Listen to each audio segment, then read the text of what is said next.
Well, thank you, and thank you for inviting me to speak today. I'd just like to start by acknowledging the traditional people of this land. In this place would be the Gadigal clan of the Eora Nation. I'm a social ecologist, so I want to speak from that perspective. And I've actually written out a talk. I don't usually do that, but I thought for this occasion I wanted to make some points. So I'll begin with my own personal story, which is one that social ecology looks at from the point of view of a sense of place, a sense of personal connection. And then from there I'll look at the bigger picture of Australia and then the even bigger picture of Europe, North America and the contemporary world. So I've approached the whole question of the rise of hatred in the Western world, as I say, from a social ecology perspective. And I'll consider the topic both from a cultural and an ecological perspective, which I call an ecology of culture. The idea of an ecology of culture arose from my own doctoral research in social ecology that examined the use of drama education for anti-racism work with teachers, youth workers and youth. And I'll say more about that later. However, I suspect that the phenomenon of racism so prevalent in Australian society is a major factor of the self-hatred that we are talking about today. It was my experience of growing up in Australia that drew me to this topic of racism, as I perceived it in my growing up here in the 50s and 60s, and then when I became a chemical engineer in the late 60s. So as a chemical engineer, I saw myself, and I guess I still see myself, as a product of the Western world. I grew up at a time when science and technology were presented as the saviour of humanity. This remarkable product of the Western world certainly has much to contribute to humanity, and one would think that any civilization that has achieved such progress in this domain has much to commend it. However, it is the same civilization that has taken the world to the brink of ecological collapse. Indeed, many scientists today are now saying that we have a window of some 20 to 30 years to reverse the situation before we experience a global catastrophe. Vandana Shiva, the physicist and ecofeminist, says that the world war, the Third World War, is a war against nature. I heard her speak at the Opera House a few years ago when she won the Sydney Peace Prize. A remarkable woman. And to me, as a victim of the Second World War, I resonated with her statement.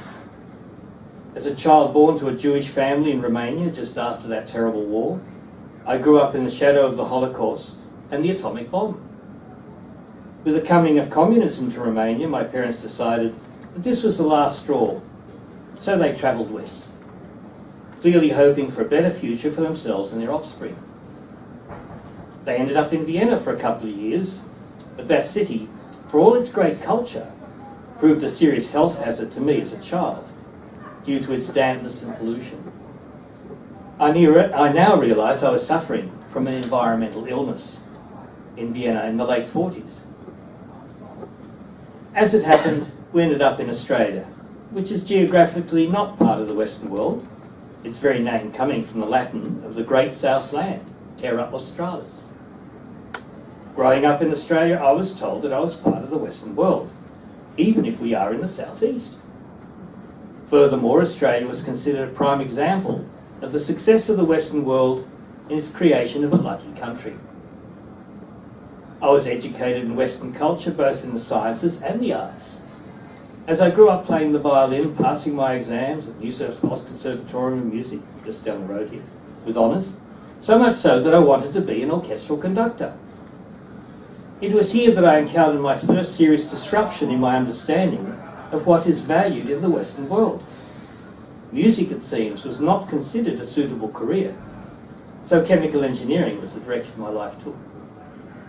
So while Western classical music was one of the great products of Western civilization, it was not encouraged as a career by my parents, also then products of the Western world, who saw science and technology as the proper direction for me to take. Inadvertently, I then realised I was a victim of another war. The war between the humanities and the sciences that has beleaguered the Western world, as the author C.P. Snow described it in a lecture he gave in the 1950s.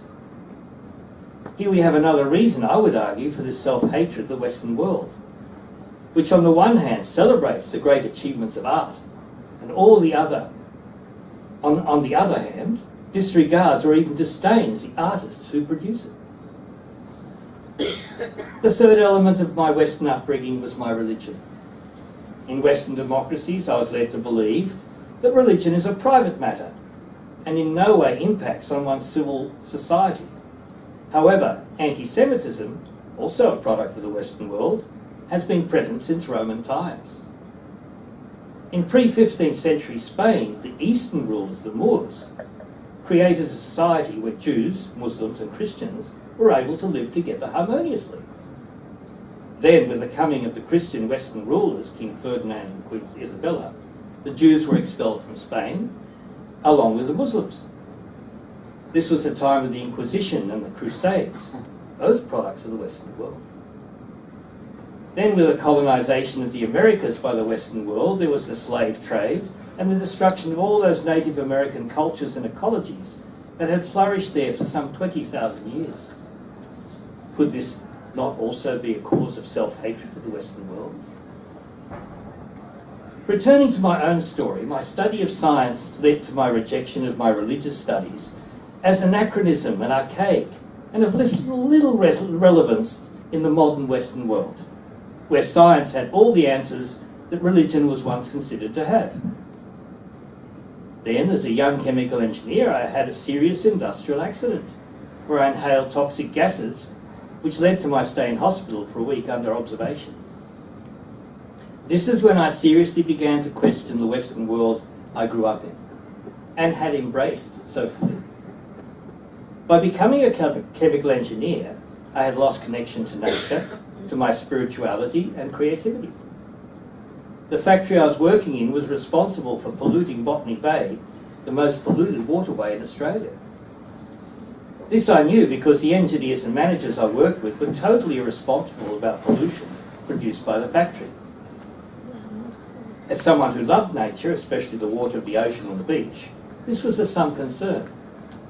But when it was my own body that suffered from the pollution through the inhaling of these gases, this was serious.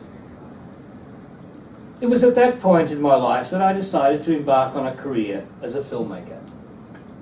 As I love film, another product of the Western world, so I decided to go to a film school in Melbourne.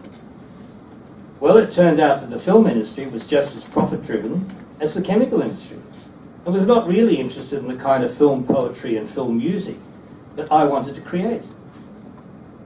I went from film to theatre to bookshops and back to university to study the arts.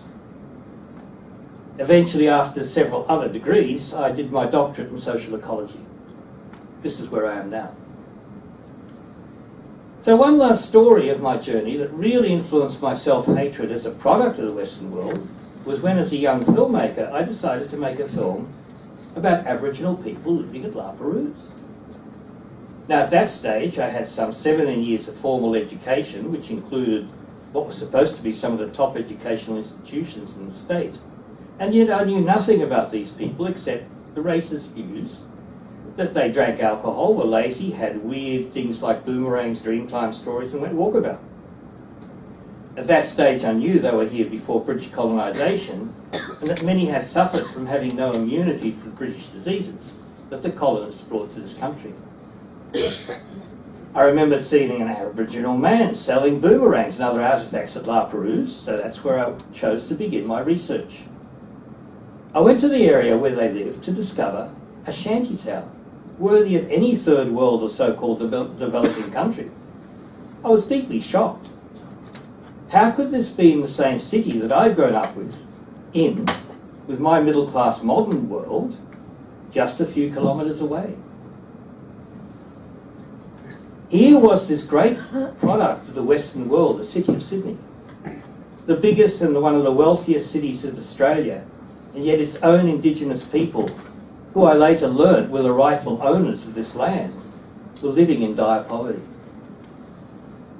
As a refugee child of Holocaust survivors, this was totally unacceptable.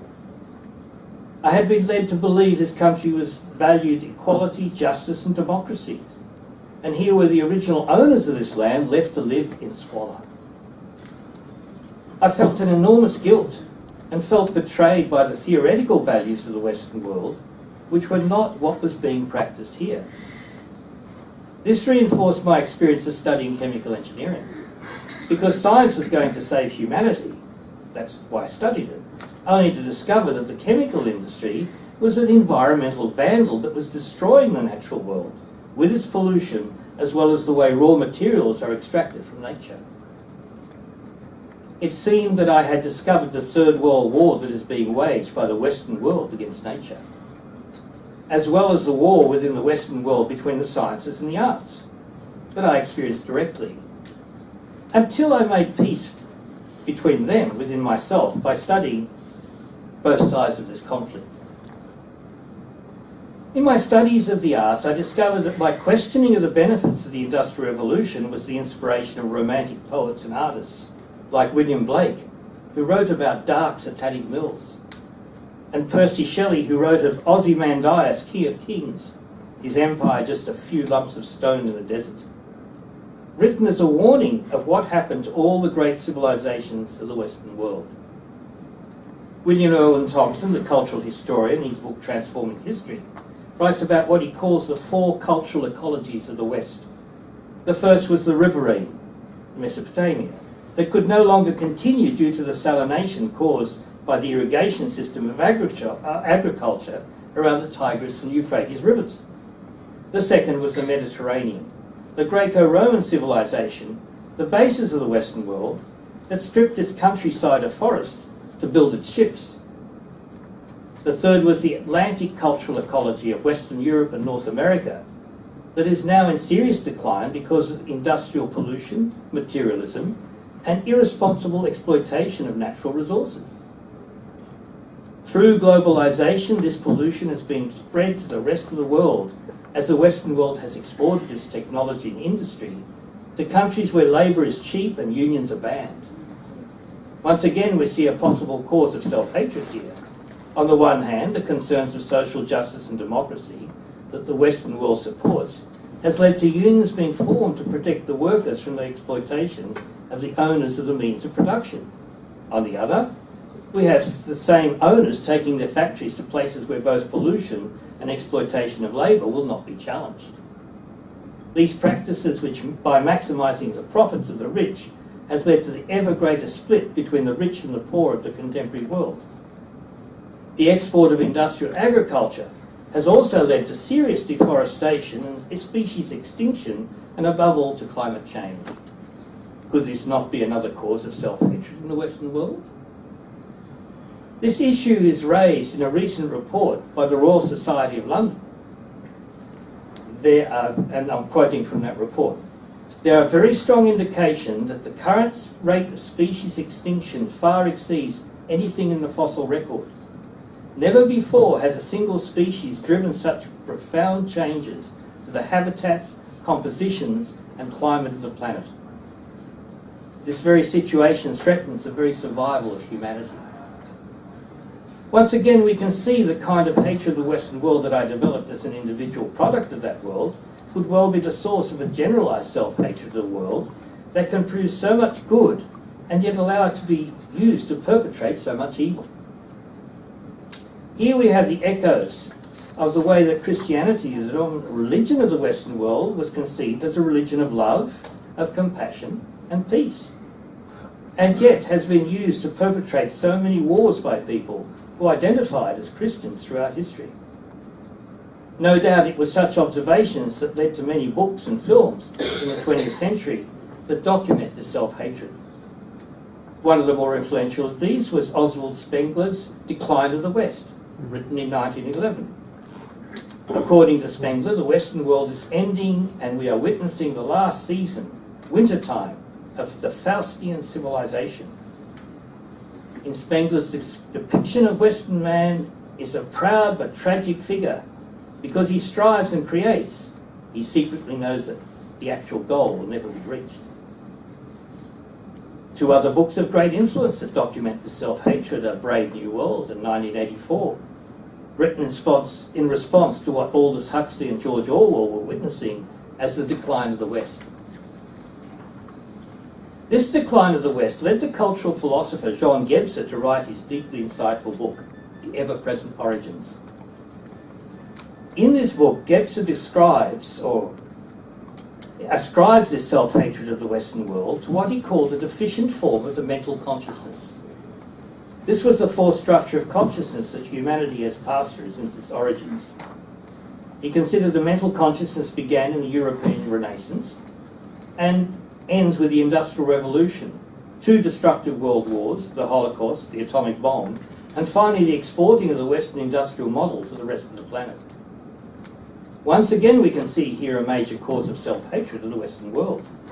For all the art, culture, science and technology that the Western world has produced since the Renaissance and the European Enlightenment, we now witness a world on the brink of destruction as a result of that very mental consciousness.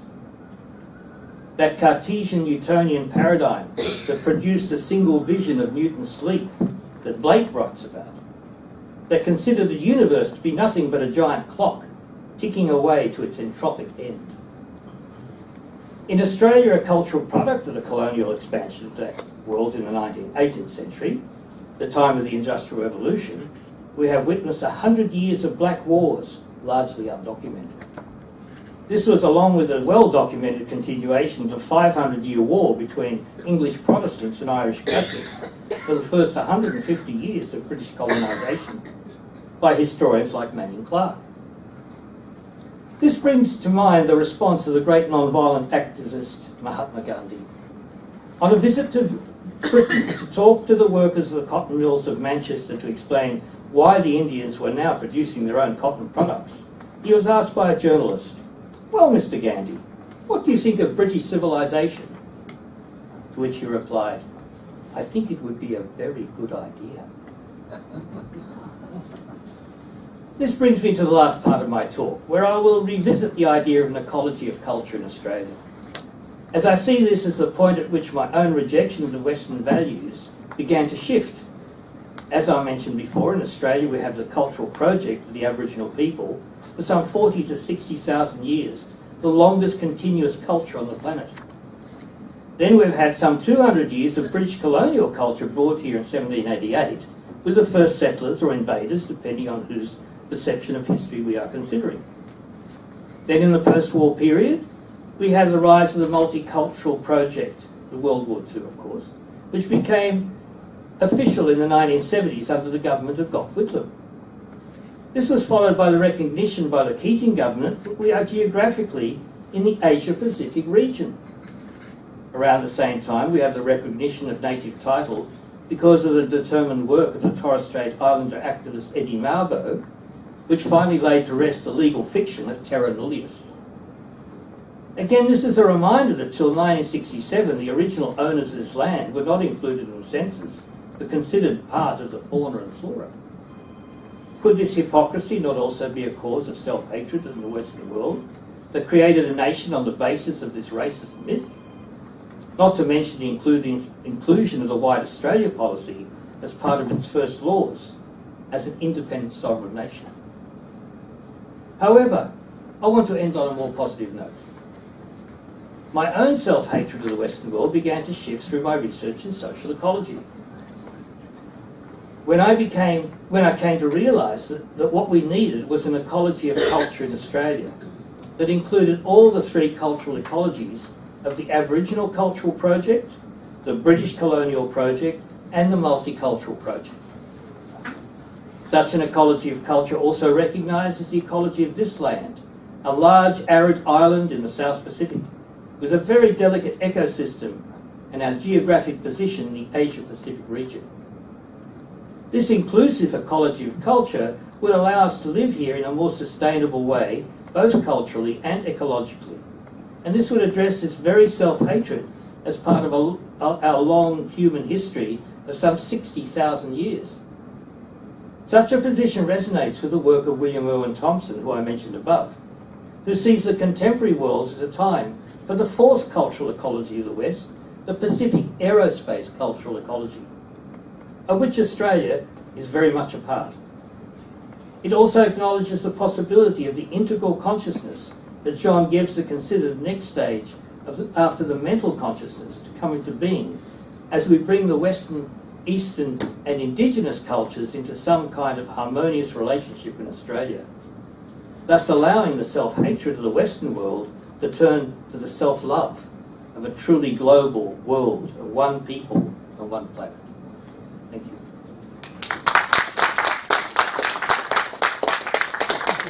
I'm going to attempt two things, and I think I'll fail on both counts, but I'll attempt. The first will be to demonstrate the plausibility of the claim that influential elements of Western elites are hostile to Western peoples, and that's theoretically what really interests me. The political class, the cultural elite and so on, elements of them, really hate us. Yes. Really hate us, so I was drawn by this topic. Yep. I'll attempt to establish that. I won't succeed, but I'll show you the direction that I'm going in that attempting to prove it. And secondly, I'll suggest some causes, both proximate and long range.